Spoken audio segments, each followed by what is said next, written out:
60,000-এর মধ্যে মাত্র পাশ করেছে 9,337 জন। অর্থাৎ পাশের হার কত একটু হিসাব করেন তো দেখি। সরাসরি প্রধান শিক্ষক পদে পদোন্নতি পাবেন। অর্থাৎ আমরা দেখতে পারলাম যে এই 32,000 যে শূন্য পদ রয়েছে প্রধান শিক্ষক পদে, এই পদে নিয়োগ পাবেন কারা? যারা অলরেডি মানের এসএসসি বা দাখিল অথবা ভোকেশনাল যেটাই বলি না কেন, এখানে কমপক্ষে আপনার থাকতে হবে 2.8। কি 200 টাকা করে নিবে নাকি 100 টাকা নিবে নাকি 50 টাকা নিবে, তারা বলে দিবে যে আসলে কত টাকা তাদের আবেদন ফি, এটা তারা আপনাদেরকে বলে দিবে। আমরা নিয়োগ পরীক্ষা সম্পর্কে আমরা জানবো। খেয়াল করেন, এই প্রাইমারি শিক্ষক নিয়োগ পরীক্ষার কয়েকটি ধাপ আছে, বেশ কয়েকটি ধাপ আছে।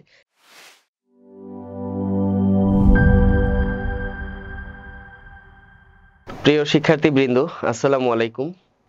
সবাইকে স্বাগত জানাচ্ছি বিদ্যাবাড়ি ডিজিটাল ক্লাসরুম থেকে। আশা করি সবাই ভালো আছেন, সুস্থ আছেন। আমি মুজাহিদুল ইসলাম ওশান আজকে উপস্থিত হয়েছি একটা গুরুত্বপূর্ণ আলোচনা নিয়ে। সেটি হচ্ছে, আমরা ইতিমধ্যেই জানি যে প্রাইমারি শিক্ষক নিয়োগের যে আপডেট যে তথ্যগুলো, সেই তথ্যটি হচ্ছে যে খুব তাড়াতাড়ি কিন্তু আপনাদের প্রাইমারি শিক্ষক নিয়োগের নতুন যে সার্কুলার সেটা কিন্তু আসতেছে।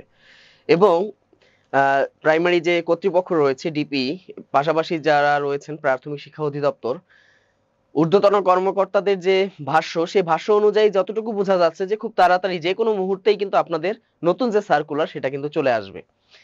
এখন এই নতুন সার্কুলার যখন আসে তখন দেখা যায় যে অনেক শিক্ষার্থী আমাদেরকে ব্যক্তিগতভাবে অথবা আমাদের পেজে অথবা ইউটিউবে তারা জিজ্ঞেস করে যে আমি আবেদন কিভাবে করব, কি পাস লাগবে, কি কি লাগবে, এই যে বিষয়গুলো যে আছে, কত বছর বয়স পর্যন্ত আবেদন করা যাবে, কি কি পাশে আবেদন করা যাবে, পাশাপাশি আমি কিভাবে আবেদন করব, কিভাবে কি চয়েস দিব, এই যে সামগ্রিক যে বিষয়গুলো আছে, এই বিষয়গুলো যদি আপনার এখন থেকে যদি জানা না থাকে তাহলে কিন্তু আপনি একটা ঝামেলায় পড়ে যাবেন।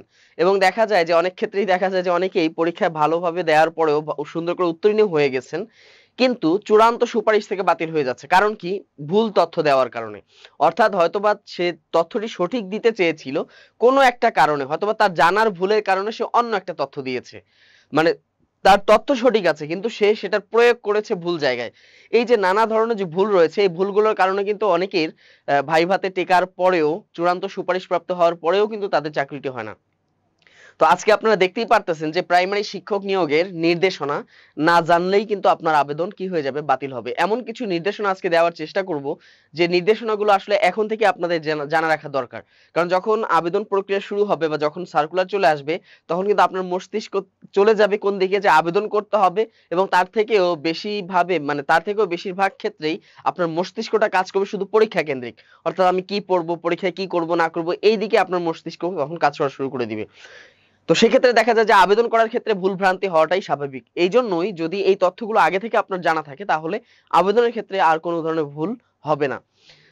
তো যাই হোক, আমরা প্রাইমারি শিক্ষক নিয়ে যদি কথা বলি, তাহলে এটা হচ্ছে কি একটা বিশাল একটা সুযোগ। প্রাইমারি শিক্ষক, এটা অন্যান্য বছরে যে শিক্ষক নিয়োগ ছিল, প্রাইমারি শিক্ষক নিয়োগ, তার থেকে এই বর্তমান যে নতুন যে সার্কুলারটি আসতেছে, খুব শীঘ্রই আসতেছে, এই সার্কুলারটি কিন্তু অন্যান্য প্রাইমারি শিক্ষক নিয়োগের থেকে একটু ভিন্ন ধারায় হবে। এবং কেন ভিন্ন ধারায় হবে সেই বিষয়গুলো আজকে আপনাদের সামনে উপস্থাপন করব। খেয়াল করেন যে প্রাইমারি শিক্ষক হিসাবে দায়িত্ব পালন করা এটা শুধু একটা চাকরি নয়। অনেকেই যেটা মনে করেন যে এটা জাস্ট একটা চাকরি, যাবো আসবো অন্যান্য চাকরির মতো। আসলে এটা একটা কিন্তু চাকরি না। কারণ প্রত্যেকটা মানুষ বা প্রত্যেকটা শিশুর ভিত্তি গড়ে ওঠে কিন্তু প্রাইমারি লেভেল থেকে। অর্থাৎ প্রাইমারিটা হচ্ছে প্রত্যেকটা মানুষের গঠন হওয়ার একদম প্রারম্ভিক স্তর যেটি আছে। তো এটা শুধু আসলে চাকরি নয়, এটা হচ্ছে কি একটা ভবিষ্যৎ প্রজন্মকে গড়ে তোলার একটা মহৎ দায়িত্ব।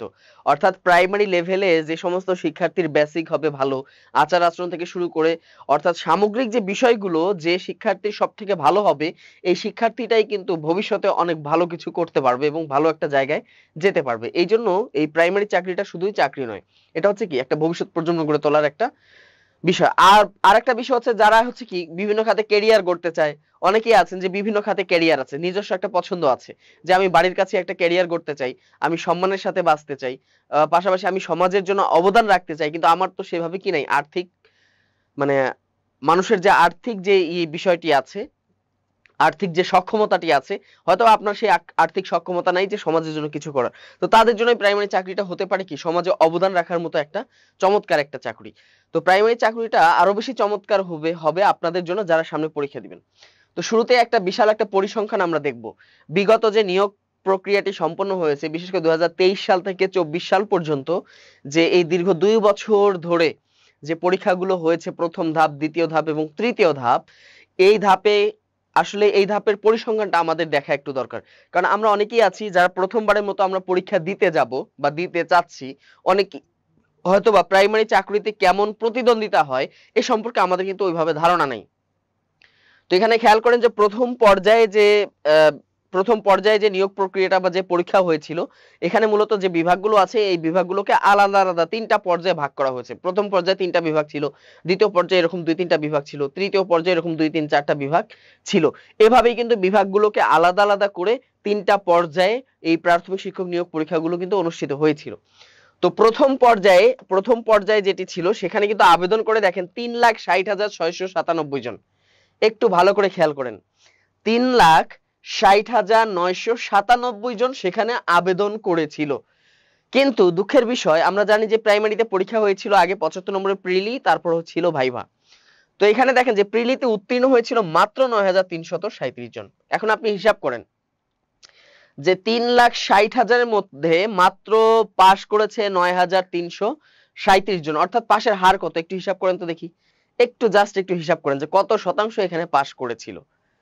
আপনি নিজেই যদি একটু চিন্তা করেন যে 3,60,000, এখান থেকে মাত্র প্রিলিতে উত্তীর্ণ হয় 9,337 জন, এবং মজার বিষয় হচ্ছে চূড়ান্তভাবে সুপারিশপ্রাপ্ত হয়েছিল 2,497 জন। তাহলে আপনি যদি এই সংখ্যাটার সাথে ওই সংখ্যাটা তুলনা করেন যে 3,60,000, এটার সাথে যদি আপনি তুলনা করেন 2,497 জন, তাহলে আপনি এখানে দেখতে পারবেন যে একদম সীমিত সংখ্যক, মানে 2, 3, 4, 5% এরকম একটা পার্সেন্টেজের একটা কি পরীক্ষার্থী বা চাকরি প্রত্যাশী এখানে কিন্তু চাকরিটা পেয়েছিল। এখন আপনি নিজেকেই প্রশ্ন করেন যে এখানে আসলে প্রতিযোগিতাটা কোন লেভেলে এখানে হচ্ছে, কোন লেভেলে এখানে প্রতিযোগিতা হচ্ছে। আপনি যদি বিসিএস এর সাথে তুলনা করেন তাহলে দেখবেন যে বিসিএস এ যদি প্রিলিতে অংশ নেয় 3.5 লাখ 4 লাখ, সেখান থেকে কিন্তু প্রিলিতে পাশ করে কতজন, সর্বোচ্চ পাশ করে এখন 10,000, 12,000 বা 13,000 এরকম। সেটার সাথে যদি আমি তুলনা করি তাহলে এটাকে দেখেন যে 3,60,000 থেকে মাত্র প্রিলিতে পাশ করেছে 9,337 জন। মানে দেখেন এটা হচ্ছে অনেকটা কি বিসিএস এ যেরকম হাড্ডাহাড্ডি লড়াই হয়, এখানেও কিন্তু সেরকম একটা লড়াই কিন্তু এখানে হচ্ছে। এরপর দেখেন দ্বিতীয় পর্যায়ে নিয়োগ যে এখানে হয়েছিল, দ্বিতীয় পর্যায়ে যে নিয়োগ বিজ্ঞপ্তিটি ছিল বা দ্বিতীয় পর্যায়ে যে নিয়োগ প্রক্রিয়াটি সম্পূর্ণ হয়েছে, এখানে দেখেন মোট আবেদনকারী কিন্তু অনেক বেশি ছিল, 4,39,443 জন, এবং এখানে প্রিলিতে উত্তীর্ণ হয়েছিল 20,647 জন। এবং দেখা যাচ্ছে যে দ্বিতীয় পর্যায়ে এসে একটু প্রিলিতে উত্তীর্ণ হওয়ার সংখ্যাটা একটু বেড়ে গেছে। এর কারণ হচ্ছে কি, প্রথম যে পর্যায়ে এখানে আসলে শূন্যপদের সংখ্যা তুলনামূলক কম ছিল, দ্বিতীয় এবং তৃতীয় পর্যায়ে তুলনামূলক শূন্যপদের সংখ্যা বেশি ছিল, এই কারণে এখানে প্রিলিতে উত্তীর্ণের সংখ্যাটাও একটু বেশি। তো এই যে 20,647 জন তারা ভাই যখন অংশগ্রহণ করে, সেখান থেকে মাত্র দেখেন এই 20,000-এর 4 ভাগের 1 ভাগ, অর্থাৎ প্রিলিতে যারা উত্তীর্ণ হয়েছিল তার মাত্র 25% কি করেছে, চূড়ান্ত সুপারিশ প্রাপ্ত হয়েছে, অর্থাৎ 5,456 জন চূড়ান্তভাবে সুপারিশ প্রাপ্ত হয়েছিলেন, অর্থাৎ যারা এখন প্রাইমারি শিক্ষক হিসাবে নিয়োগপ্রাপ্ত হয়েছেন বা নিয়োগ আছেন। এরপর যদি আমরা দেখি তৃতীয় পর্যায়ে, দেখেন 3,49,293 জন এখানে আবেদন করে, 3,49,000, এবং এখানে দেখেন প্রিলিতে উত্তীর্ণের সংখ্যা দেখেন একটু বেশি, কারণ এখানে শূন্যপদের সংখ্যাটাও বেশি ছিল, এবং 23,057 জন এখানে প্রিলিতে উত্তীর্ণ হয়। এই 23,057 থেকে মাত্র কতজন পাশ করেছিল, 6,531 জন চূড়ান্তভাবে সুপারিশ প্রাপ্ত হয়। এখন দেখেন তাহলে টোটাল এখানে যদি আমরা হিসাব করি তাহলে দেখেন যে 4, 3, 7, 3, 10, 11 লাখ, এখানে মোটামুটি বলা যায় যে 11 লাখ প্লাস এখানে কি করেছিল, আবেদন করেছিল। কিন্তু চাকরি হয়েছে কতজনের একটু যদি আমরা দেখি, চাকরি কতজন হয়েছে, এই তো 6 কত হাজার, 12,000, 12 2 14,000, মানে 14,500, 14,500 প্লাস এরকম সংখ্যক একটা কি চাকরি হয়েছে। তাহলে একটু হিসাব করেন, 11 লাখ শিক্ষার্থীর মধ্যে মাত্র চাকরি হয়েছে কত হাজার, 14,500, এই ধরনের প্রার্থীর কি হয়েছে, চাকরি হয়েছে। এখন আপনি নিজে একটু বাসায় বসে ক্যালকুলেটর চেপে একটু হিসাব করবেন যে আসলে কত শতাংশ এখানে কি চাকরিটা পেল। আশা করি আপনারা এই বিষয়টা বুঝতে পেরেছেন, তাই না, যে কত শতাংশ এখানে চাকরি পেয়েছে, এই হিসাবটা আপনার নিজের দায়িত্বে আপনি করে নেবেন। তাহলে দেখেন এখানে 11 লাখ শিক্ষার্থী থেকে মাত্র 14,500 জন কি পেয়েছেন, চাকরি পেয়েছেন। তাহলে এটা কত বড় একটা প্রতিযোগিতার জায়গা, এবং মনে রাখবেন সামনে যে নতুন সার্কুলারটি আসবে এখানে কিন্তু পরীক্ষার্থীর সংখ্যা, আবেদনকারীর সংখ্যা 11 লাখে কিন্তু সীমাবদ্ধ থাকবে না। এবার দেখবেন আবেদনকারীর সংখ্যা কমপক্ষে, খুব কমও যদি হয় তাহলে কমপক্ষে 15 লাখ প্লাস হবে। মনে রাখবেন 15 লাখ প্লাস আবেদনকারীর সংখ্যা কিন্তু হয়ে যাবে। এবং সামগ্রিকভাবে যদি প্রধান শিক্ষকের যে বিষয়গুলো আছে এগুলো যদি অ্যাড হয় তাহলে আবেদনকারীর সংখ্যা মোটামুটি 20 লাখ ক্রস করে যাবে। যদি প্রধান শিক্ষকের যে বিষয়গুলো আছে, যে প্রধান শিক্ষক নিয়োগ দেওয়া হবে সাধারণ শিক্ষক থেকে, তো সেখানে তো সাধারণ শিক্ষকরা আবেদন করবে, তো সেখানে দেখা যাবে যে 20 লাখ প্লাস এখানে কি আবেদনকারীর সংখ্যা হতে পারে। এরপর হচ্ছে দেখেন, তাহলে এই পরিসংখ্যাটা থেকে আমরা এটাই বুঝলাম যে প্রাইমারি চাকরি আসলে আমরা যেটা মনে করি সেরকম না, এখানে যথেষ্ট কি হয়, যথেষ্ট পাওয়াটা কি অত্যন্ত কঠিন যদি আমার প্রস্তুতি সেরকম না হয়। এবার আমরা কিছু আপডেট তথ্য দেখব, এবার আমরা বেশ কিছু আপডেট তথ্য দেখব। এই তথ্যগুলো জানাটা আপনাদের জন্য অত্যন্ত জরুরি। এজন্যই জরুরি যে যারা প্রাইমারি চাকরি পরীক্ষা দিতে যাচ্ছেন তাদের জন্য এই তথ্যগুলো জানা থাকাটা এতটাই জরুরি যে তারা যদি এই তথ্যগুলো জানেন তাহলে তাদের প্রস্তুতির ক্ষেত্রে এই তথ্যগুলো আরো বেশি উদ্দীপনা সৃষ্টি করবে। যেমন দেখেন, সহকারী শিক্ষকগণ এখন থেকে 12তম গ্রেডে জয়েন করবেন। মনে রাখবেন, এর আগে প্রাইমারি শিক্ষকগণ যারা ছিলেন তারা কি কততম গ্রেডে জয়েন করতেন? 13তম গ্রেডে জয়েন করতেন। তাদের বেসিক ছিল 11,000 টাকা। 11,000 টাকা তাদের কি ছিল? বেসিক স্কেল ছিল। এটা ছিল বেসিক বেতন। 11,000 থেকে শুরু করে 24,000 সামথিং টাকা, এটা তাদের কি বেসিক স্কেল ছিল। এই শিক্ষকগণ আগে কি ছিলেন? সরকারি একজন কি মানে সে সরকারি চাকুরিজীবী। তার তার পদবি ছিল কি? সহকারী শিক্ষক। মনে রাখবেন, তার পদবি ছিল প্রাইমারি কি? সহকারী শিক্ষক। এখন কিন্তু প্রাইমারি শিক্ষকগণ সরাসরি 12তম গ্রেডে জয়েন করবেন। অর্থাৎ আপনি যখন আবেদন করবেন আপনার প্রথম স্টেপটাই হবে 12তম গ্রেড। তাহলে 12তম গ্রেডের বেতন স্কেল কত? আমরা জানি 12,500 টাকা। তাহলে দেখেন, মূল বেতন হচ্ছে 12,500 টাকা, এটা হলো আপনার বেসিক স্কেল। এবং মজার বিষয় হচ্ছে যে আপনি কিন্তু তখন আপনার উপাধি কি হবে? যখন আপনি এই সহকারী শিক্ষকগণ যদি 12তম গ্রেডে যদি আপনি যখন নিয়োগ পাবেন তখন আপনার সরাসরি হবে শিক্ষক। তখন আপনার পদবি হবে কি? তখন আর সহকারী শিক্ষক বলবে না, তখন সরাসরি আপনাকে শিক্ষক হিসাবেই নিয়োগ দেয়া হবে। তাহলে দেখেন, একটা গ্রেড আপনারা কিন্তু বাড়তি পাচ্ছেন। এবং এই সুযোগ সুবিধাগুলো, এই যে আমরা যে আপডেট যে তথ্যগুলো জানবো বা এই যে সুযোগ সুবিধাগুলো জানবো, মূলত এগুলোর কারণেই এবারে যে প্রাইমারি যে সার্কুলারটি হবে এখানে কিন্তু আবেদনকারী সংখ্যা রেকর্ড সংখ্যক হবে। বিগত যতগুলো প্রাইমারি পরীক্ষা হয়েছে তার থেকে অনেক অনেক অনেক বেশি সংখ্যক পরীক্ষার্থী এবার কি করবে? আবেদন করবে। কেন আবেদন করবে? কারণ এই সুযোগ সুবিধাগুলো বাড়ানোর জন্যই। এবার দেখবো এই যে দেখেন, এই যে শিক্ষকগণ, অর্থাৎ এই যে সহকারী শিক্ষকগণ যারা 13তম গ্রেডে ছিলেন তারা এখন সরাসরি শিক্ষক হিসেবে নিয়োগ পাবেন। আর এই শিক্ষকগণ যোগদানের 4 বছর পর 11তম গ্রেডে পদোন্নতি পাবেন। তাহলে দেখেন, এই শিক্ষকগণ কততম গ্রেডে পদোন্নতি পাবেন? 11তম গ্রেডে পদোন্নতি পাবেন। এবং মজার বিষয়, এই 12তম গ্রেডে যখন তারা যোগদান করবেন তখন তাদেরকে কিন্তু সরকারি কর্মকর্তা হিসাবে গণ্য করা হবে। একজন সরকারি কর্মকর্তা হিসাবে তাকে সম্মান জানানো হবে। এবং যোগদানের 4 বছর পর সে কি হবে? 11তম গ্রেডে তার পদোন্নতি ঘটবে। এখানে কিন্তু শেষ নয়, এখানেই কিন্তু শেষ নয়। এখন যেটা হলো, এই পর্যন্ত আমরা জানলাম যে একজন সহকারী শিক্ষক 12তম গ্রেডে শিক্ষক হিসাবে নিয়োগ প্রাপ্ত হবেন। এরপর 4 বছর পর তিনি 11তম গ্রেডে চলে যাবেন। এই পর্যন্ত আমরা জানলাম। এখন আমাদের দেখা উচিত যে বর্তমানে আসলে শূন্য পদের সংখ্যা কত আছে। আমরা পত্রিকায় দেখেছি 50,000 আসতেছে পদ, 44,000 আসতেছে, 40,000 আসতেছে, বিভিন্ন একটা সংখ্যা আমরা জানতে পেরেছি। সংখ্যাটা যদিও ঠিক, তবে এখানে বেশ কিছু তথ্য আপনাদের জানতে হবে যে আসলেই 44,000 বলতে কি 44,000 একদম নতুন পদ, বা 50,000 বলতে কি 50,000ই নতুন পদ। এর ভিতরে বেশ কিছু কি আছে, শর্ত বা বেশ কিছু আলোচনা আছে। সেই আলোচনাগুলো আজকে আমরা ক্লিয়ার হব। সেটা হচ্ছে যে শূন্য পদের সংখ্যা 18,000 প্লাস হতে পারে। এটা হলো কি একদম সম্পূর্ণ শিক্ষক হিসাবে যারা যোগদান করবেন তাদের ক্ষেত্রে শূন্য পদের সংখ্যা 18,000 প্লাস হতে পারে, কম বেশি হতে পারে। বর্তমানে সাধারণ শিক্ষকের জন্য শূন্য পদ আছে 8,043টি। অর্থাৎ বর্তমানে শূন্য পদ আছে সাধারণ শিক্ষকের 8,043টি পদ। এবং আমরা জানি যে প্রাথমিক শিক্ষা অধিদপ্তর জুন মাস পর্যন্ত আরো শূন্য পদ চেয়েছেন।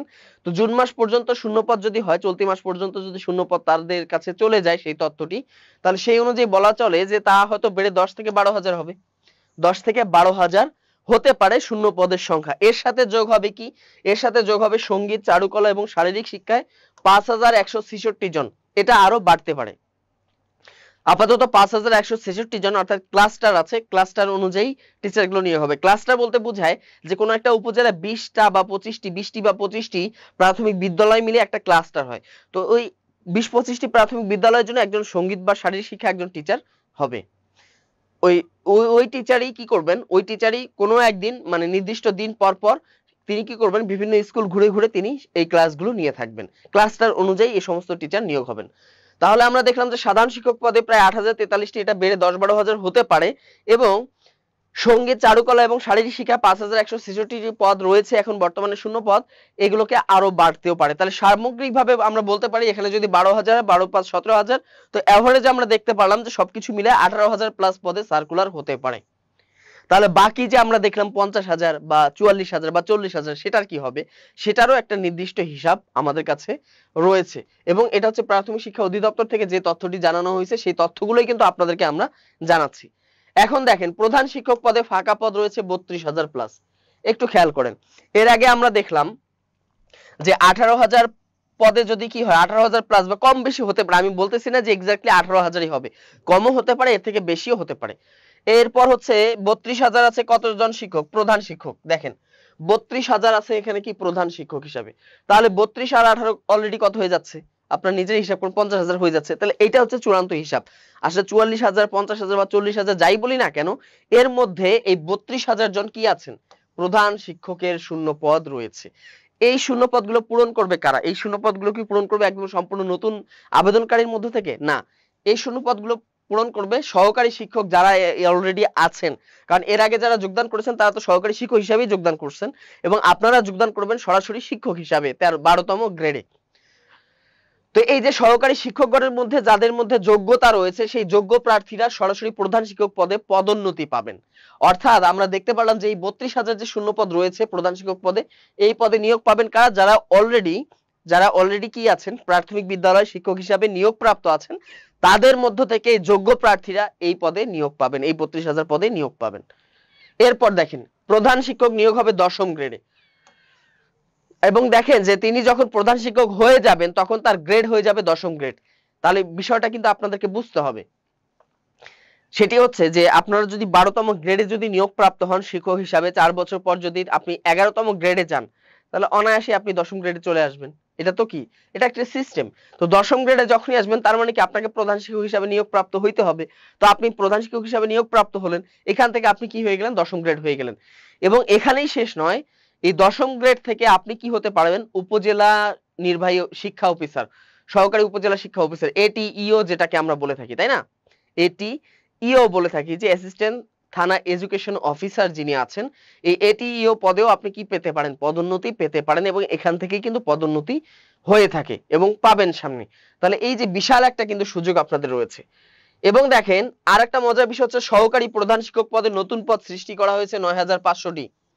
এখন দেখেন এই যে সহকারী প্রধান শিক্ষক পদে কিন্তু পদ সংখ্যার সৃষ্টি করা হয়েছে 9,500টি পদ সৃষ্টি করা হয়েছে। গুরুত্বপূর্ণ বেশ কিছু বিদ্যালয়ে এই পদগুলো সৃষ্টি করা হয়েছে। আস্তে আস্তে ধাপে ধাপে দেশের প্রত্যেকটা প্রাথমিক বিদ্যালয়ে সহকারী প্রধান শিক্ষক পদটি সৃষ্টি করা হবে। আপাত দৃষ্টিতে 9,500 মতো পদ সৃষ্টি করা হয়েছে। এখন এই পদগুলো পূরণ করা হবে কি এই যারা শিক্ষক হিসেবে নিয়োগ আছেন তাদের মধ্য থেকে, নাকি নতুন প্রার্থীর মধ্য থেকে, এটা এখনো চূড়ান্ত ডিসিশন বা চূড়ান্ত সিদ্ধান্ত আপাতত হয় নাই।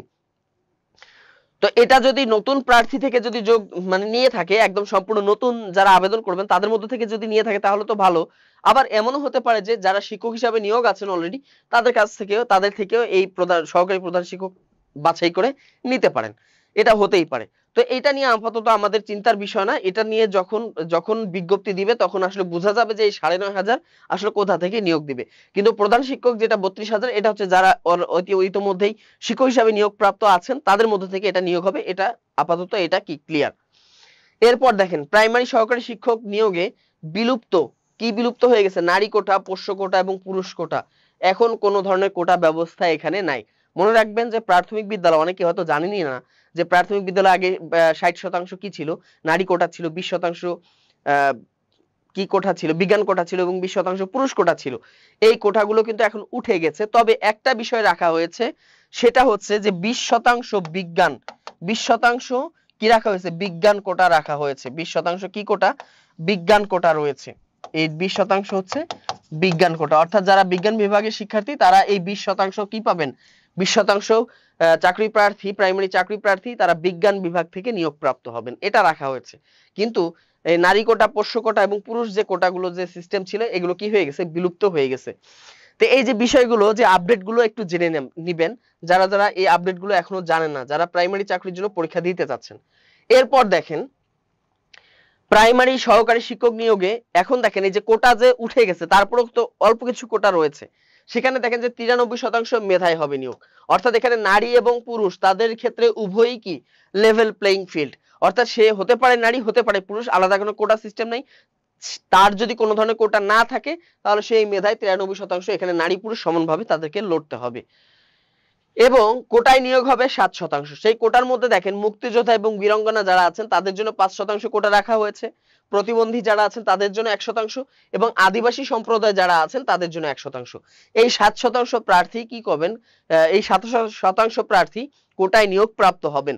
আর বাকি যে 93% রয়েছে এই 93% প্রার্থী সাধারণ প্রার্থী হিসাবে নিয়োগ প্রাপ্ত হবেন। এবং এখানে নারী পুরুষের জন্য সমান অগ্রাধিকার মানে সমান সুযোগ রয়েছে, কারোর জন্য অতিরিক্ত কোনো সুযোগ সুবিধা এখানে নাই। এবার দেখেন প্রাথমিক বিদ্যালয় শূন্য পদের অধিযাচন চলছে, মনে রাখবেন প্রাথমিক একটু আগে যে কথাটি বলেছি যে অধিযাচন চলছে, অর্থাৎ অর্থাৎ এই যে চলতি মাস অর্থাৎ জুন মাস পর্যন্ত 30শে জুন পর্যন্ত প্রাথমিক বিদ্যালয়ে আসলে কতগুলো শূন্য পদ হতে পারে এই শূন্য পদের যে তালিকা প্রস্তুতকরণের কাজ চলতেছে এবং সেই তথ্যগুলো সংগ্রহের কাজ কিন্তু চলতেছে এবং সেটা কিন্তু মোটামুটি শেষের দিকেই বলা চলে। তাহলে অধিযাচন কিন্তু আমাদের চলতেছে, মানে আমাদের বলতে হচ্ছে যে প্রাথমিক শিক্ষা অধিদপ্তর তারা অধিযাচন চালাচ্ছে।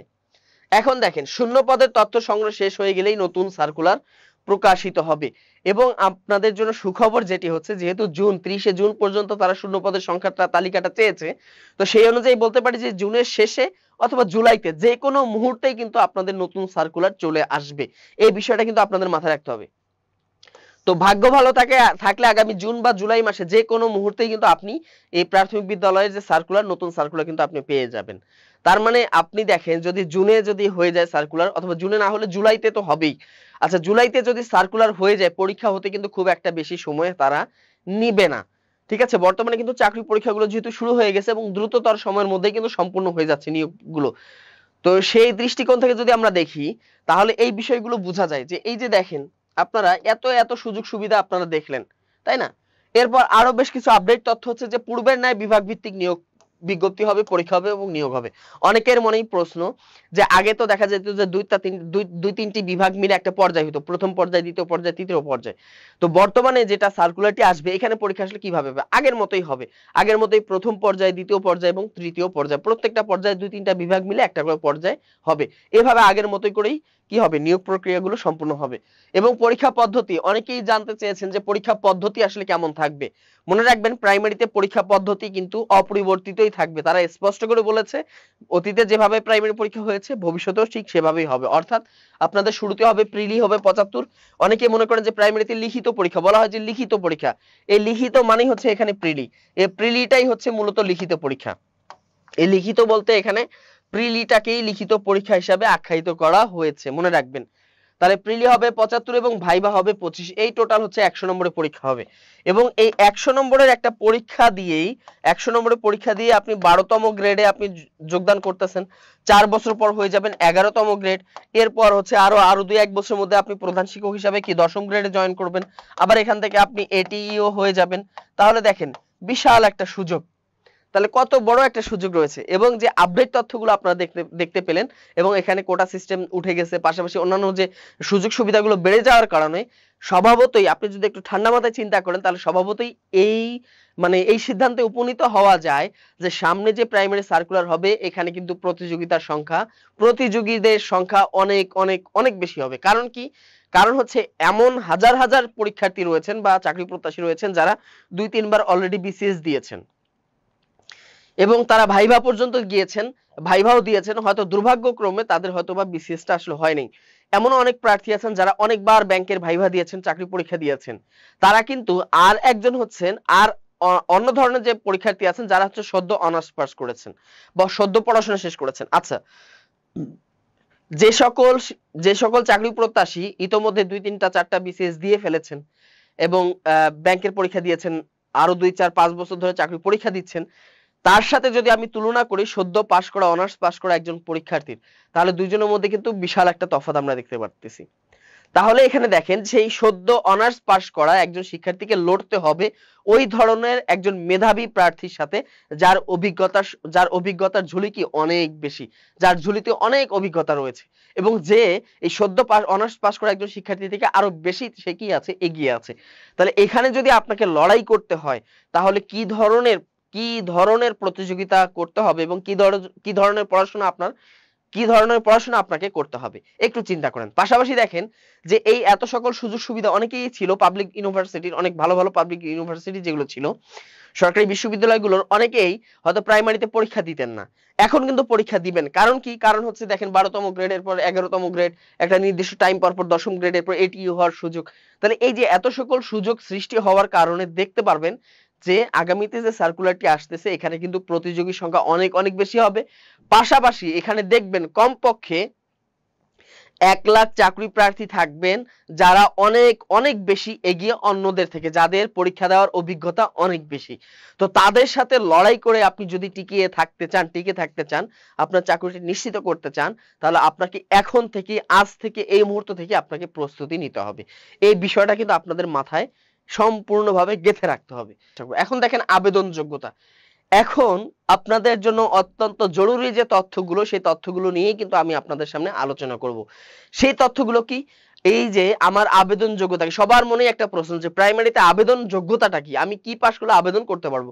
অনেকেই বলে থাকেন এইচএসসি পাশে আবেদন করা যাবে কিনা, ডিগ্রি পাশে আবেদন করা যাবে কিনা, ফাজিল পাশে আবেদন করা যাবে কিনা, তাই না, অনার্স পাশে আবেদন করা যাবে কিনা, ডিপ্লোমা থেকে আবেদন করা যাবে কিনা। এই ধরনের কিন্তু চিন্তা ভাবনা কিন্তু অনেকের মাথায় কিন্তু চলে আসে এবং অনেকেই কিন্তু প্রশ্ন করেন, প্রতিনিয়ত প্রশ্ন করেন। তো তারা আজকে কিন্তু সমস্ত প্রশ্নের উত্তর নিয়ে যাবেন যে প্রাইমারি শিক্ষক নিয়োগ পরীক্ষার জন্য আবেদনে কি কি দরকার, কিভাবে আবেদন করতে হয়, টোটাল বিষয়গুলোই আপনারা আজকে জানতে পারবেন। তো এখানে দেখেন যে আবেদন যোগ্যতা হচ্ছে যে প্রাইমারি সহকারী শিক্ষক পদে আবেদনের জন্য নির্দিষ্ট কিছু যোগ্যতা রয়েছে। প্রথমে হলো শিক্ষাগত যোগ্যতা, একটু ভালো করে দেখে নেবেন। কোন স্বীকৃত বিশ্ববিদ্যালয় থেকে স্নাতক বা স্নাতক সম্মান, মনে রাখবেন একটা হলো স্নাতক আর একটা হলো স্নাতক সম্মান। এই স্নাতক বলতে বোঝায় ডিগ্রি পাস, মনে রাখবেন এই স্নাতক বলতে কি পাস, ডিগ্রি পাস কত বছর মেয়াদি? 3 বছর মেয়াদি ডিগ্রি পাস। যারা সাধারণ ডিগ্রি পাস করেছেন, 3 বছর মেয়াদি ডিগ্রি করেছেন, তারা আবেদন করতে পারবেন। অথবা স্নাতক সম্মান বলতে বোঝায় 4 বছর মেয়াদি, 4 বছর, অর্থাৎ 4 বছর মেয়াদি যে অনার্স যেটাকে আমরা বলে থাকি, 4 বছর মেয়াদি যেটাকে আমরা কি বলে থাকি, অনার্স পাস বলে থাকি, অনার্স। তাহলে দেখেন যারা ডিগ্রি পাস করেছেন তারাও আবেদন করতে পারবেন, আর যারা 4 বছর মেয়াদি অনার্স করেছেন তারা তো পারবেনই, যারা মাস্টার্স করেছেন তারা তো পারবেন, কোনো সমস্যা নেই। বা সমমানের অথবা কি মানের, সমমানের ডিগ্রি অর্জন করতে হবে, সমমানের ডিগ্রি আপনাকে অর্জন করতে হবে। সমমান বলতে কি? সমমান বলতে হতে পারে এখানে ডিপ্লোমা হতে পারে। অনেকেই বলেছেন যে আমি ডিপ্লোমা পাস করেছি, আমি ডিপ্লোমা কমপ্লিট করেছি, আমি আবেদন করতে পারবো কিনা? অবশ্যই পারবে। অনেকেই বলে যে আমি ফাজিল পাস করেছি, সাধারণ মাদ্রাসা থেকে 3 বছর মেয়াদি ফাজিল করেছি, অবশ্যই সে আবেদন করতে পারবে। আবার অনেকেই বলে থাকে যে না আমি ইসলামী বিশ্ববিদ্যালয় অথবা কি ইসলামী আরবি বিশ্ববিদ্যালয় বা কুষ্টিয়া ইসলামিক ইউনিভার্সিটির অধীনে আমি 4 বছর মেয়াদি ফাজিল ডিগ্রি অর্জন করেছি, তারাও কিন্তু করতে পারবে। অর্থাৎ যারা সাধারণভাবে ফাজিল পাস করেছেন তারা করতে পারবেন, যারা ডিপ্লোমা করেছেন তারা আবেদন করতে পারবেন, এটা ন্যূনতম। এবং যারা ডিগ্রি পাস করেছেন 3 বছর মেয়াদি তারা আবেদন করতে পারবেন। পাশাপাশি যারা 4 বছর মেয়াদি অনার্স করেছেন, মাস্টার্স করেছেন তারা তো পারবেনই। তবে মজার বিষয় হচ্ছে যে এখানে এইচএসসি পাশে কেউ আবেদন করতে পারবেন না। অনেকেই বলেছেন, অনেকেই প্রশ্ন করেন যে এইচএসসি পাশে আবেদন করা যাবে কিনা।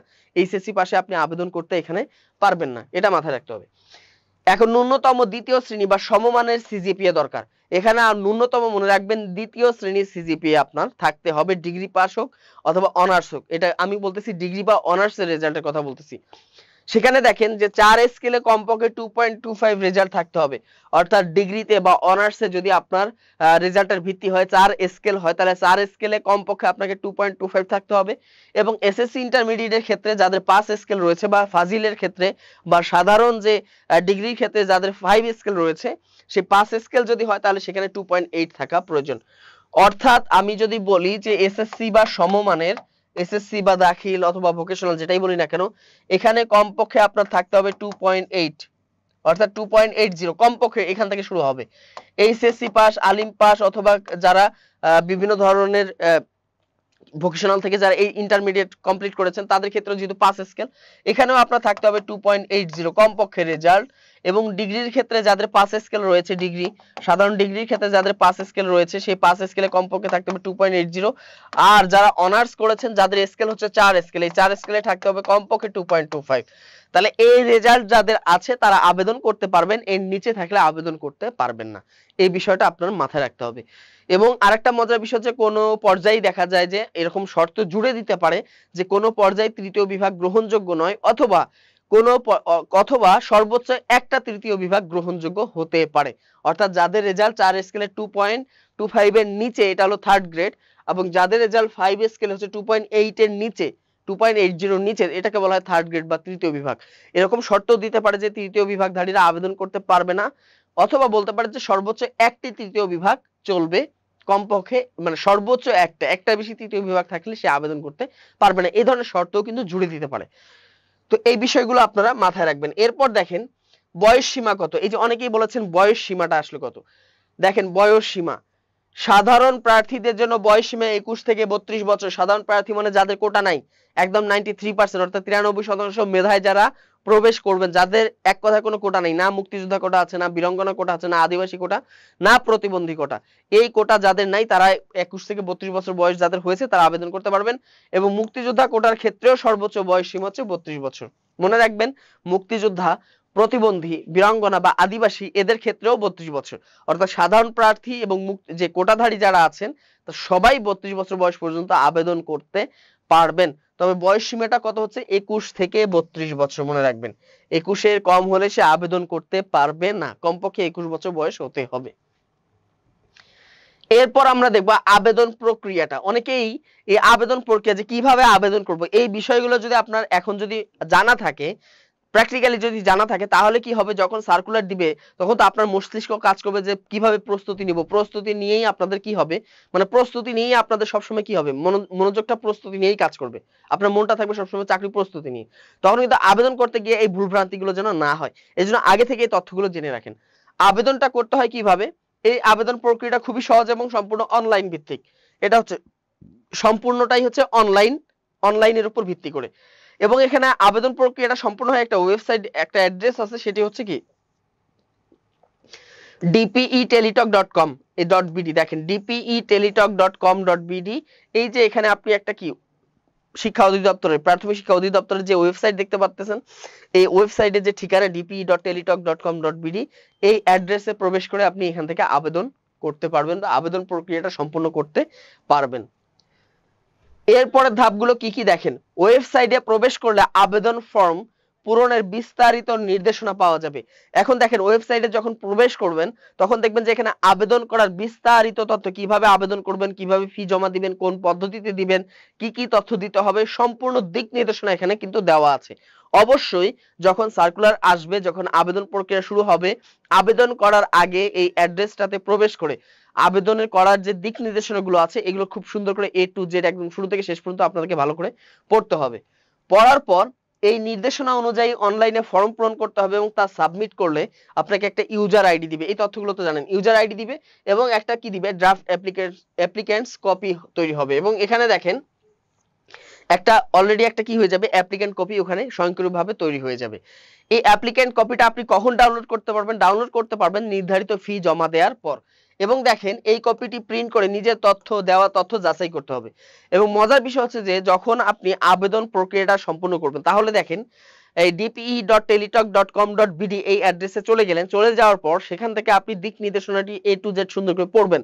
পারলে এক কপি ফটোকপি করে, মানে এক কপি প্রিন্ট করে আপনি আপনার বাসায় নিয়ে যাবেন, নিয়ে এটা একদিন বা 2 দিন খুব সুন্দর করে এটা বুঝবেন, পড়বেন, বুঝবেন। বোঝার পর আপনি আবেদন করলেন, আবেদন করার পর সেই কপিটি প্রিন্ট দিবেন। এটা হচ্ছে কি টাকা জমা দেওয়ার আগে প্রিন্ট দিয়ে আপনি দেখবেন যে সকল তথ্য ঠিক আছে কিনা। যদি ভুল থাকে তাহলে নতুন করে আবার আবেদন করবেন, আর যদি ঠিক থাকে নতুন করে আবার আবেদন করা যাবে। আপনি টাকা জমা না দিলে এর টাকা জমা দেওয়ার আগ পর্যন্ত আপনি অনেকবার আবেদন করতে পারবেন, কোনো সমস্যা নেই। এখন দেখেন তথ্য যাচাই। আবেদন জমা দেওয়ার আগে প্রার্থীদের দেওয়া তথ্য সঠিকভাবে যাচাই করতে হবে। অবশ্যই আপনাকে যাচাই করতে হবে। অনেকেই দেখা যায় যে বিভিন্ন দোকানে গিয়ে বা বিভিন্ন জায়গায় গিয়ে আপনারা আবেদন করেন এবং দেখা যায় তার উপর ভরসা করে আবেদন প্রক্রিয়াটা আপনি সম্পূর্ণ করেন। এটা কখনোই করবেন না। এবং দেখা যায় যে সেখানে শুধু আপনি না, আরো অনেক প্রার্থী লাইন ধরে থাকে আবেদন করার জন্য, যার কারণে আসলে সময় থাকে না সেটাকে রিচেক করার জন্য। এই জন্য আপনি যাই করেন না কেন, আবেদন করার পর অবশ্যই তাকে বলবেন যে প্রিন্ট দিয়ে, এরপর হচ্ছে আপনি এই তথ্যগুলো দেখবেন, মিলিয়ে যদি ঠিক থাকে তাহলে আপনি পরবর্তী ধাপে চলে যাবেন। যদি কোনো ভুল তথ্য পাওয়া যায় তাহলে নতুন করে সঠিক তথ্য দিয়ে ফর্ম পূরণ করতে হবে। মনে রাখবেন, ভুল তথ্য দিয়ে আবেদন ফি জমা দিলে তার ফেরতযোগ্য নয়। মনে রাখবেন, যদি আপনি ভুল তথ্য দিয়ে আবেদন ফি যদি জমা দেন একবার, এটাকে আপনি আর সংশোধন করতে পারবেন না, নতুন করে আর আবেদন করতে পারবেন না। হয়তো সংশোধন করতে পারবেন পরবর্তী সময়ে গিয়ে আপনি আবেদন করে এবং আপনি প্রাথমিক শিক্ষা অধিদপ্তরে গিয়ে, হয়তোবা সেটা প্রক্রিয়াটা হচ্ছে অনেক লং টাইমের একটা ব্যাপার এবং অনেক বেশি আপনাকে মানে কি দিতে হবে, ধৈর্যের একটা ব্যাপার, এবং অনেক বেশি আপনাকে এখানে এই কাজে মানে অনেক বেশি সময় আপনাকে ব্যয় করতে হবে। তো এটার জন্য এর থেকে বাঁচার উপায় হচ্ছে যে যখনই আপনি আবেদন প্রক্রিয়াটি সম্পূর্ণ করবেন, অর্থাৎ আবেদন করবেন, ফর্ম পূরণ করবেন, অবশ্যই একটা প্রিন্ট করে সেটাকে ভালো করে দেখবেন, A to Z সম্পূর্ণটা ভালো করে দেখে বানান দেখবেন, বাবার নাম, মায়ের নাম, নিজের নাম, বিশেষ করে নামের ক্ষেত্রে আপনাদের কিন্তু ভুল হয়, এবং বলেন যে আমার সার্টিফিকেটে এটা আছে, আইডি কার্ডে এটা আছে, কিন্তু আবেদনের সময় আমি কি দিয়েছি, এর জায়গায় ই দিয়েছি, বা দুইটা এ ছিল, একটা এ ছিল আমি দুইটা এ দিয়েছি, একটা ওয়াই ছিল দুইটা ওয়াই হঠাৎ করে বসে গেছে। এই ভুলগুলো যেন না হয়, এটা কিন্তু মনে রাখবেন। কারণ আপনার যদি এই জায়গাতে যদি ভুল হয় তাহলে পরবর্তী সময় কিন্তু আপনাদের ঝামেলায় পোহাতে হবে। তো এই বিষয়গুলো আপনাদের মনে রাখতে হবে। এই জন্যই আগে তথ্যগুলো যাচাই করে তারপর আপনি টাকা জমা দিবেন। এখন দেখেন ফি জমা, তথ্য যাচাই করার পর নির্ধারিত আবেদন ফি দিতে হবে। এখন নির্ধারিত আবেদন ফি কত টাকা, এটা হচ্ছে কি, যখন সার্কুলার আসবে তখন তারা কি 200 টাকা করে নিবে, নাকি 100 টাকা নিবে, নাকি 50 টাকা নিবে, তারা বলে দিবে যে আসলে কত টাকা তাদের আবেদন ফি, এটা তারা আপনাদেরকে বলে দিবে। এবং ফি জমা দেওয়ার জন্য টেলিটক প্রিপেইড মোবাইল নাম্বার ব্যবহার করতে হবে। যাদের টেলিটক সিম আছে, নিজের টেলিটক সিম থেকে আপনারা আবেদন ফি জমা দিবেন। কিভাবে জমা দিবেন সেখানে বলা থাকবে, হ্যাঁ, সেখানে সুন্দর করে বলা থাকবে যে কিভাবে আবেদন ফি জমা দিবেন। তো ফি বাবদ 200 টাকা এবং সার্ভিস চার্জ 20 টাকা সহ মোট 220 টাকা জমা দিতে হবে। মনে রাখবেন, এখানে আপাত দৃষ্টিতে এটা 220 টাকা, যেহেতু 12তম গ্রেডের একটা চাকরি, 220 টাকা সর্বোচ্চ নিতে পারে, বা এর থেকে কম নিলেও নিতে পারে। তো আপাতত এখানে একটা মডেল দাঁড় করালাম যে 200 টাকা, এর সাথে হয়তো সার্ভিস চার্জ হচ্ছে 20 টাকা, 22 টাকা বা 24 টাকা, যাই হোক না কেন, এই সার্ভিস চার্জ এর সাথে কি হবে, অতিরিক্ত অ্যাড হবে। এরপর ফি জমা দেওয়ার পর প্রার্থীর মোবাইল নাম্বারে ইউজার আইডি এবং পাসওয়ার্ড সহ একটা কি আসবে, মেসেজ চলে আসবে, একটা এসএমএস চলে আসবে। এই জন্য যখন আপনি আবেদন করবেন তখন আপনার যে নিজের কাছে যে সিমটি আছে ওই সিমের নাম্বারটি দিবেন যে সিমটি সচল আছে, ঠিক আছে। দেখা যাচ্ছে যে আপনি একই সিম দিয়ে আবেদন করতেছেন, ওইটা দিয়ে আপনি কি দিবেন, যেহেতু টেলিটক সিম, ওটা দিয়ে আপনি ফি জমা দিবেন, কোনো সমস্যা নেই, একই সিম দিয়ে আপনি দিতে পারেন। তবে যে সিমে আপনি এখানে আবেদন করার সময় যে নাম্বারটি ওখানে চেয়েছিল, যে নাম্বারটি আপনি দিয়েছেন, এই নম্বরটি সচল একটা নাম্বার দিবেন, এটার জন্য অল টাইম কি থাকে, ওপেন থাকে। বা যদি কখনো হারিয়ে যায় তারপর আপনাকে সেই সিমটা কি করতে হবে, উঠিয়ে নিয়ে আসতে হবে। তো ফি জমা দেওয়ার পর dp.teletalk.com.bd এখানে চলে যাবেন। এখানে গিয়ে ডাউনলোড অ্যাপ্লিকেন্টস কপি, এই ট্যাবে ক্লিক করে আপনার যে ইউজার আইডি, ওই যে এসএমএস এ এসেছিল, ইউজার আইডি এবং পাসওয়ার্ড দিয়ে আপনি অ্যাপ্লিকেন্টস কপিটা এখান থেকে ডাউনলোড করবেন। এই যে মোবাইল নাম্বারে যে ইউজার আইডি এবং পাসওয়ার্ড ছিল, এই পাসওয়ার্ড ব্যবহার করে, হ্যাঁ, পেইড স্ট্যাটাস সম্পূর্ণ করবেন। পেইড স্ট্যাটাস চলে যাবেন, সেখানে সম্পূর্ণ করার পর ফাইনাল অ্যাপ্লিকেন্টস কপি ডাউনলোড করা যাবে। এখান থেকে আপনি ডাউনলোড করে নেবেন এবং এই কপিটি রঙিন প্রিন্ট করে সংরক্ষণ করতে হবে। মনে রাখবেন, এই আবেদন করার পর এই যে আবেদন যে ফর্মটি আছে, এই ফর্মটি অনেকেই কিন্তু রাখেন না নিজের কাছে। পরবর্তীতে কি পাওয়া যায়, দেখা যায় যে প্রয়োজন হলে আর এটাকে খুঁজে পাওয়া যায় না। এজন্য কি করবেন, আবেদন কপিটি অবশ্যই আপনার ইমেইলে আগে রাখবেন, আপনার মোবাইল ফোনে যে স্টোরেজ আছে সেখানে রাখবেন। আমি বারবার বলতেছি, আপনার ইমেইলে রাখবেন, আপনার স্টোরেজে রাখবেন, আপনার ড্রাইভে রাখবেন, পাশাপাশি সেটাকে রঙিন কপি করে প্রিন্ট করে নিয়ে এসে রাখবেন। কোনো কারণে যদি এটা হারিয়ে যায় বা রঙিন কপিটা নষ্ট হয়ে যায়, আপনি যেন আপনার ইমেইল থেকে আবার এটাকে কি করে নিতে পারেন, যতবার ইচ্ছা ততবার ডাউনলোড করতে পারেন। এই বিষয়গুলো কিন্তু মনে রাখবেন। অনেকেই আছেন যে বলেন যে আমার এডমিট হারিয়ে গেছে, আমি এখন কি করব, আমি আমার অ্যাপ্লিকেন্টস কপি হারিয়ে গেছে, আমি কি করব, আমি তো এটা সেভ করে রাখিনি। এই জন্য সবথেকে ভালো হচ্ছে যে মোবাইল নষ্ট হয়ে গেলেও সমস্যা নেই, আপনার যে ইমেইল আছে ইমেইলে রেখে দিবেন অথবা গুগল ড্রাইভে রেখে দিবেন, এখানে আজীবন সংরক্ষিত থাকবে। এই বিষয়গুলো আপনাদের মাথায় রাখতে হবে। এরপর দেখেন পরীক্ষা এবং প্রবেশপত্র। দেখেন, আবেদন প্রক্রিয়া সম্পন্ন হওয়ার পর প্রার্থীদের পরীক্ষার প্রস্তুতির জন্য কি দিতে হবে, একটু প্রস্তুতি নিতে হবে। তো লিখিত পরীক্ষা, লিখিত পরীক্ষা বলতে কিন্তু এখানে লিখিত পরীক্ষা মানে ওই প্রিলি, মনে রাখবেন লিখিত, এখানে কিন্তু প্রিলি বলে না, এখানে লিখিত কথাটি ব্যবহার করা হয়।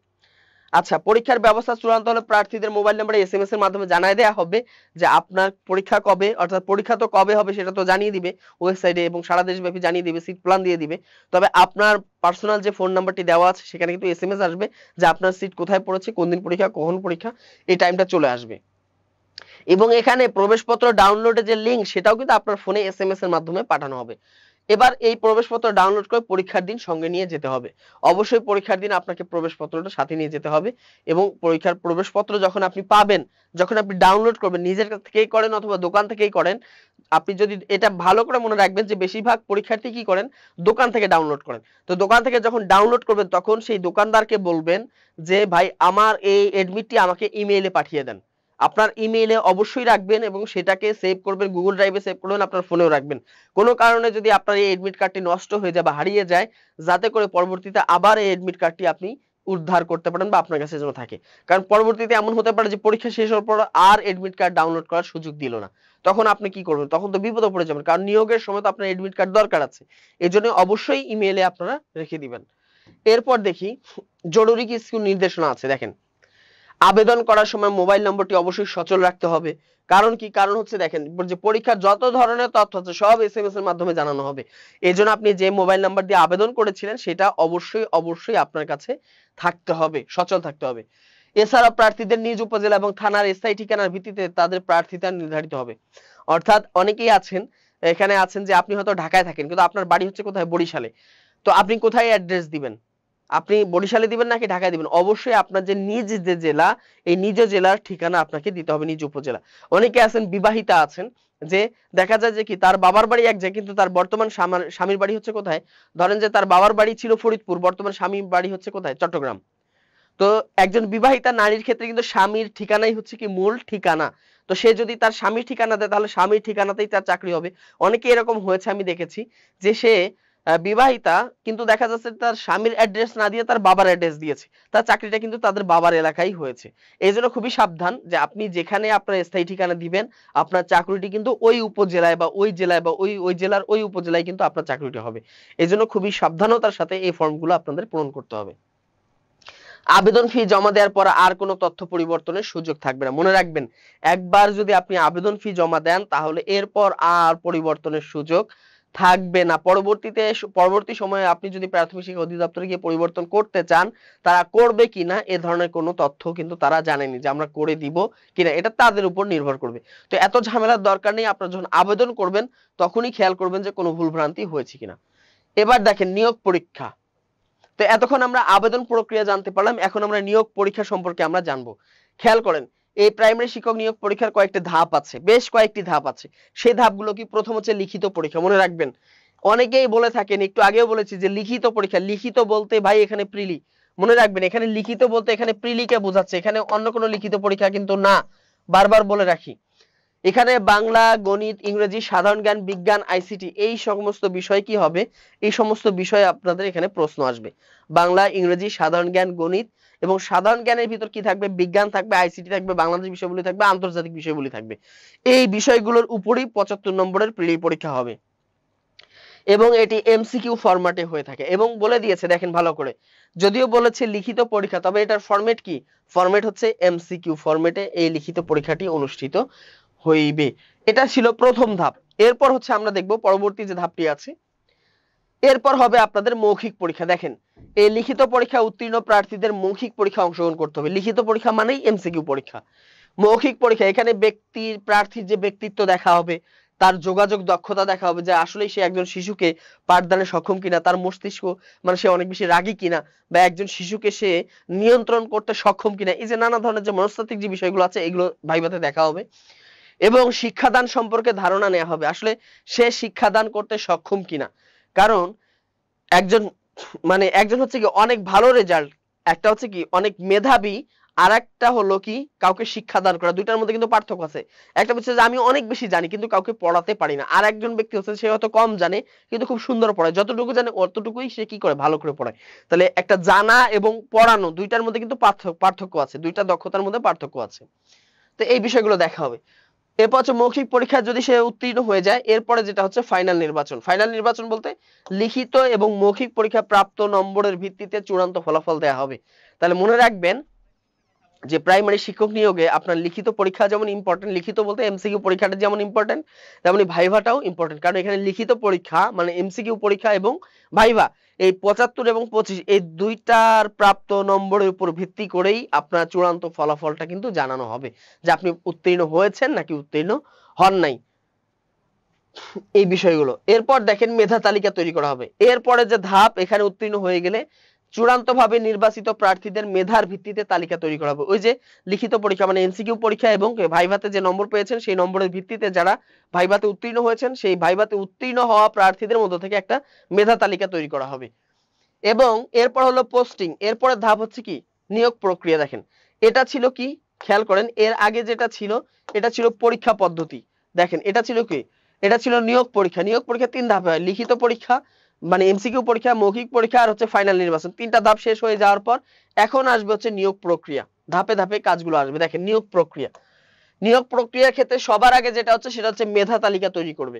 অর্থাৎ চূড়ান্তভাবে যারা যে সমস্ত প্রার্থী নির্বাচিত হবেন ভাইভার পরবর্তী সময়ে যারা পাশ করবেন তাদের থেকে মেধা তালিকা তৈরি করা হবে।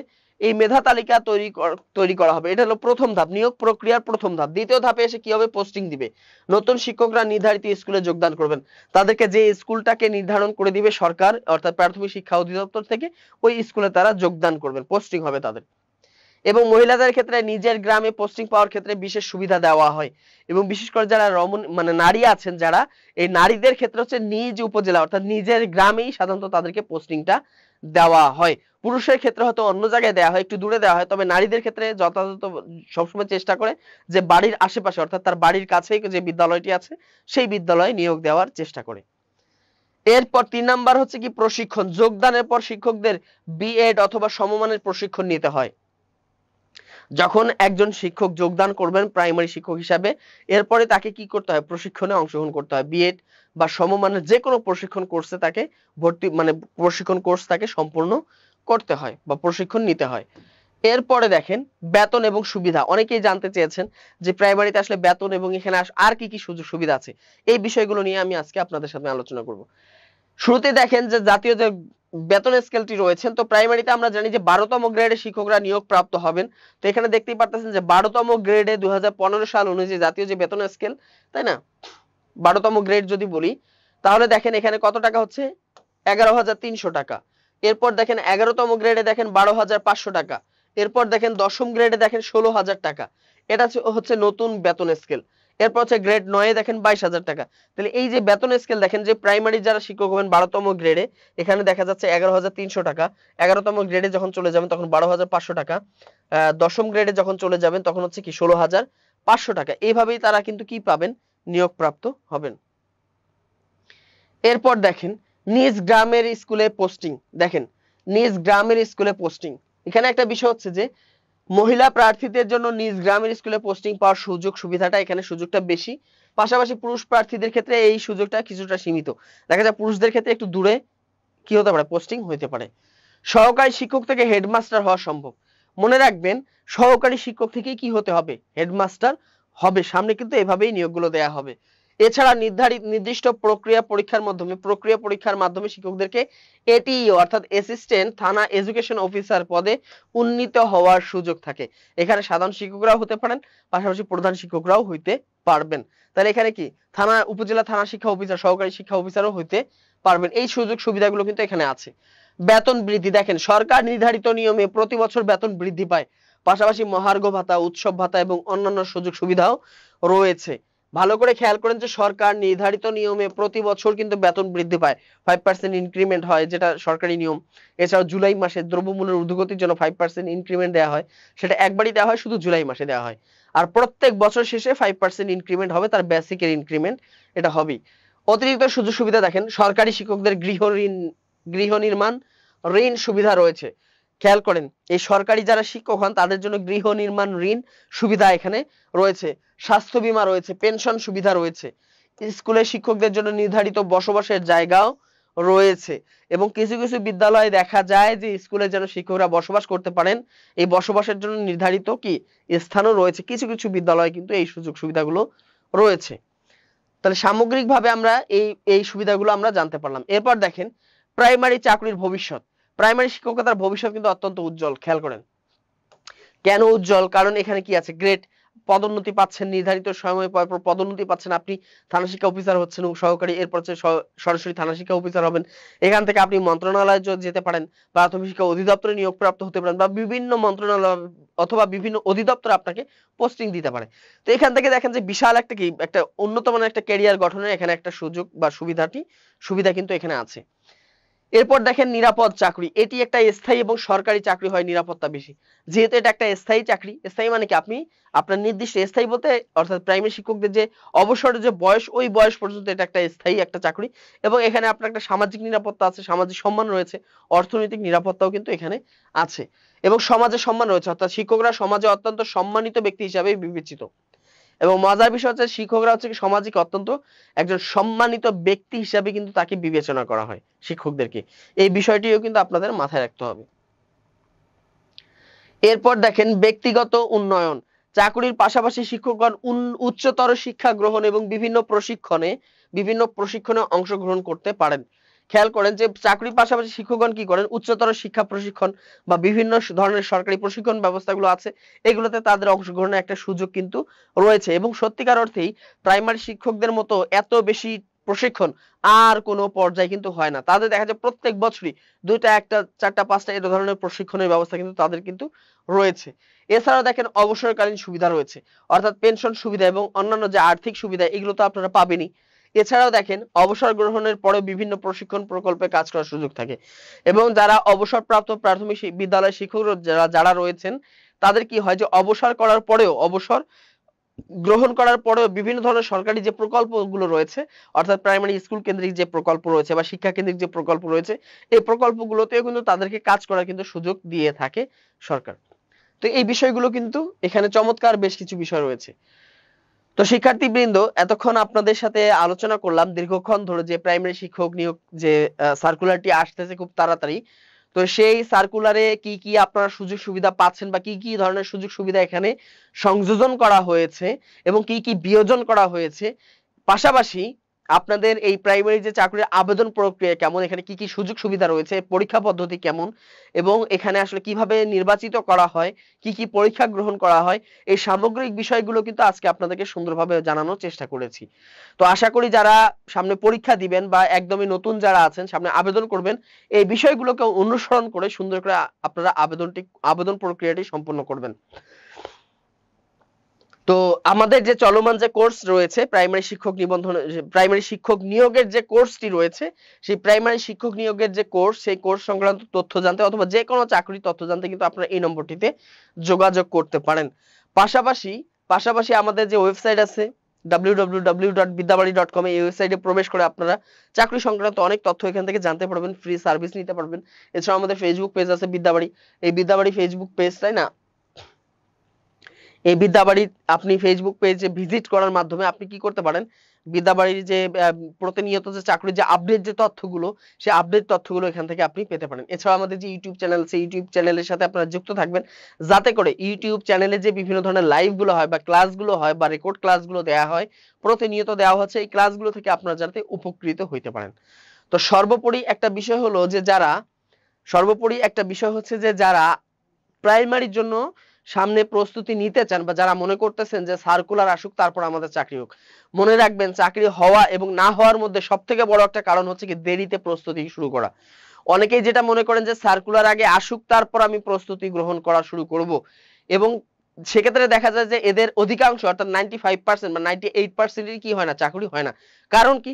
কারণ হচ্ছে যে যারা চালাক তারা কিন্তু দেখা যায় সার্কুলার হওয়ার অন্তত 6 মাস বা 1 বছর আগে থেকেই সে কিন্তু প্রস্তুতি গ্রহণ করা শুরু করে দিয়েছে, যার কারণে কি হচ্ছে যে সার্কুলার হতে হতে তার একবার পড়াশোনা হয়ে গেছে, সার্কুলার হয়ে যাওয়ার পরে যে সময়টুকু থাকে সে এই সময়টুকুতে 2বার 3বার 4বার সে কি করতেছে, রিভিশন দেওয়ার একটা সুযোগ পাচ্ছে। তো এই সমস্ত চাকরি প্রত্যাশীরাই কিন্তু এগিয়ে থাকেন। তো এই বিষয়টি আপনাদের মাথায় রাখতে হবে। তো এতক্ষণ যারা লাইভে যুক্ত ছিলেন তাদেরকে অসংখ্য ধন্যবাদ জানিয়ে আজকে আমি এখানেই শেষ করে দিচ্ছি। সবাই ভালো থাকবেন, সুস্থ থাকবেন। আসসালামু আলাইকুম।